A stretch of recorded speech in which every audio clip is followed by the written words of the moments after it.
Mummy બોલો બેટા, જય શ્રી કૃષ્ણ, જય ગયો મારા, જય દ્વારકાધીશ, હર હર મહાદેવ. કેમ છો બધા મિત્રો? મજામાં? સ્વાગત છે તમારું અમારા મિની બ્લોગમાં. આવી જાઓ મિત્રો, ચા અને દૂધ પીઓ. દૂધ નાસ્તો નાસ્તો આજ હોમા પોચમ કરવાની ને એટલે મંદિર જવા તૈયાર કરી છે. આપણે તો કશું ખાવાનું જ નહીં. કશું ખાવાનું નહીં એટલે જો દાદી ચા મોઢું ભાખરી આપી દીધી. અને મોઢું જો એ મોઢું એવું જ હોય કાંઈ. એ તમે બે બુનો ચા પી રહ્યો ને એટલે સીધા મંદિરે જઈએ ને મંદિર જઈને તમે કોલેજના ટ્યુશનના જો જવાનું સ્કૂલના બધા જતા રહો. બરાબર.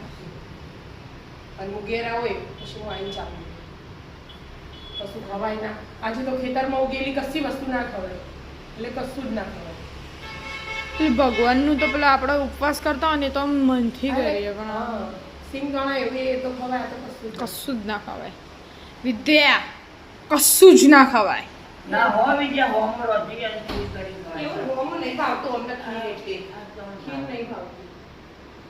ભાવ તો નહીં મોઢું કેવું થાય એકલી હું એકલી ખીર ખાઉં. આ બે તમે બે બુનો તો ખાતી નહીં ખીર. કેળો ખવાય કેળા એ નહીં ખાતા. ફ્રૂટમાં એ છો કશું ખોરું. એવું તો ખવાય હો બીજા બધું ખવાય ભાવતું નહીં પણ બધું નહીં ખાવાના તો ખાવું પડે. ખાવું હારું. ખાવું